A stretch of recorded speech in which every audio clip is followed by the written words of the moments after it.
Squat with you guys. So I have my kettlebell here. Gonna go over a few organizational things before I grab the kettlebell and show you.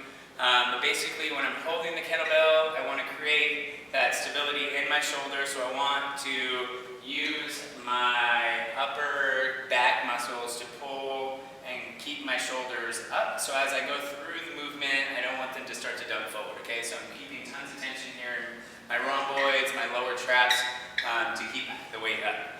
Another thing, as I go through the movement, start in an organized position, and as I go, I'm going to always initiate from my hips, and my knees go out, but because the weight's on the front side, I'm going to want to stay more upright as opposed to like a back squat where my torso is going to come a little bit farther forward.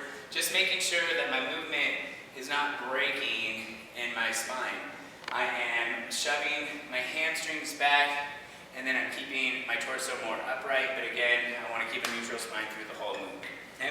So I personally like to grab it like this. Some people like to grab it like this. Some people like to grab it like this. Okay? So you have that option.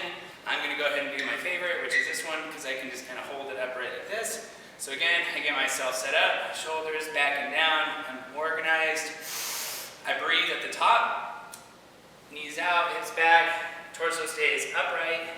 Drive all the way through and stand all the way up. So glutes are on at the top. It's a pretty common fault is to stop about here. We want to make sure to get all the way through and not to overextend in my back. So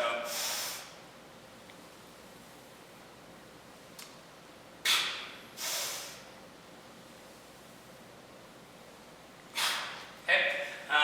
Another common fault that might happen is when the weight starts to become tiring, I guess, for your upper back muscles. What will end up happening is your traps will probably start to take over. So if you start to feel too much tension going on here, just make sure to rise those elbows up and pull those shoulders down and try and create as much tension or stiffness down in that part of your back as opposed to up here in your neck muscles. Okay, so this is the Goblet Squat.